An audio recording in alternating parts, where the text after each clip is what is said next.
Good morning. My name is Arvind. आज हम पढ़ेंगे सेकंड चैप्टर गांव का मेला। प्रस्तुत पाठ में बच्चों का अपने चाचा जी के साथ मेले में घूमने की चर्चा की गई है। आइए पाठ पढ़ें। बात उन दिनों की है जब मैं 10 साल की थी। हमारे घर के बिल्कुल पास मेला लगा था। उस समय तक मेला शब्द हमारे लिए रोमांच भरा और जिज्ञासा का शब्द था। कारण यह था कि हमने कभी मेला देखा ही नहीं था। उन्हीं दिनों हमारे चाचा जी घर आए। हम सब बच्चों ने जिद की, चाचा जी हमें मेला देखना है। चाचा जी ने कहा, अरे भाई, मैं तो बहुत थक गया हूँ, मुझसे तो अब चला नहीं जाएगा। यह जवाब सुनकर चाचा जी हमें किसी विलेन से कम नज़र नहीं आ रहे थे। उनका ठिगना कद, सांवला रंग और मोटी नाक बिल्कुल अलग नज़र आते थे। बड़ी घनी मूछें और बंजर जमीन की खेती की तरह सिर पर उगे इक्के दुक्के काले सफ़ेद बाल चाचा जी की छवि को नया ही रूप देते थे। हम सब बच्चों ने बहुत खुशामद की। चाचा जी के आगे हाथ जोड़े। सलोनी और हर्ष तो उनके कपड़े पकड़कर खींचने लगे। वे कड़क कर बोले, तुम लोगों को पढ़ना तो है नहीं, बस दिन भर खेलते रहते हो। हमारे ज़माने में कितनी पढ़ाई होती थी, जानते हो क्या? चाचा जी का रौद्र रूप देखकर हम सभी सहम गए।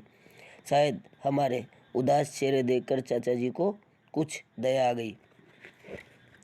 अच्छा चलो चलते हैं, लेकिन मेला देखने पैदल ही जाएंगे। पैदल चलने से पैर और पेट दोनों मजबूत होते हैं और जो पैसा हम किराए में खर्च करते हैं उससे कुछ बढ़िया चीज़ ही खरीद लेंगे। चाचा जी ने अपनी तोंद पर हाथ फेरते हुए कहा।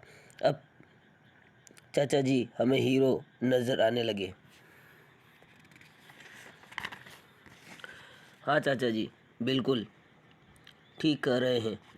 मेले की सही दूरी का ज्ञान न होने पर भी मैंने उनकी बात का समर्थन किया। मेले में पहुंचकर हम दंग रह गए। इतनी भीड़, रंग बिरंगे कपड़े पहने बेशुमार आदमी, औरतें, बच्चे।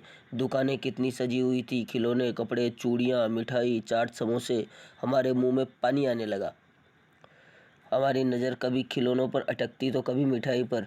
बच्चों, पहले जी भर घूम लो, दुकानें, तमाशे, झूले सब खूब देखो, सामान बाद में खरीदेंगे, चाचा जी ने प्यार से कहा। हमने एक गली से दूसरी गली, एक दुकान से दूसरी दुकान सब देख डाली। चाचा जी हमें भूख लग रही है, हर्ष ने कहा।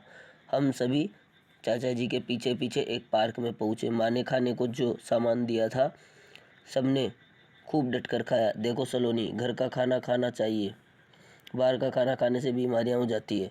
दस्त, तेजा, खांसी, बुखार। चाचा जी समझा रहे थे मगर हमें कुछ समझ नहीं आ रहा था। अब कहाँ चलोगे बच्चों? चाचा जी ने पूछा। हम सर्कस देखेंगे और झूला झूलेंगे, मैं बोली। हम मिनी रेल में घूमेंगे, सलोनी चहक कर बोली। बीच में बिजली चली गई तो झूले पर ऊपर ही लटके रह जाओगे। अगर झूला टूट गया तो हाथ पैर टूट जाएंगे। और मिनी रेल, वह तो पैसे लूटने की चाल है।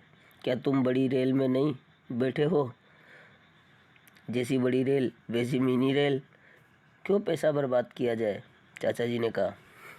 मिनी रेल चलती भी तो कितनी धीरे धीरे, हर्ष ने अपनी समझदारी जताई। यह सुनकर तो चाचा जी बहुत ही खुश हुए। अब हम सर्कस देखने जा पहुँचे।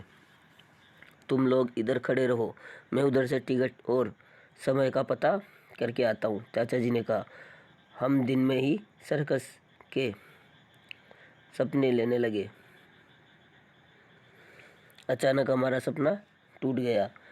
मैं सब पता करके आया हूँ। नज़दीक बैठकर देखने वाली टिकट 25 रुपये की है तो कुल 100 रुपये हुए। लेकिन एक भारी समस्या है, 100 रात को 9 बजे छूटेगा। ठंड के मारे कुल्फ़ी जम जाएगी। रास्ता सुनसान हो जाएगा, कोई चोर लुटेरा आ गया तो? चाचा जी ने हमारी उम्मीदों पर पानी फेर दिया। अब भी एक उम्मीद बाकी थी, खिलौनों की। इतनी बड़ी दुकान में ढेरों खिलौने देख हमारा मन ललचा उठा। सबने अपने लिए खिलौने पसंद कर लिए।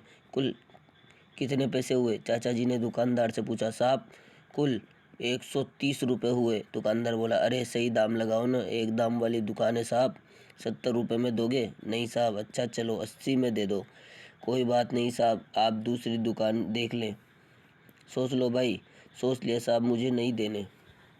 हम सब आसमान से ज़मीन पर आ गिरे। हम चाचा जी की सोच से खिन्न हो गए।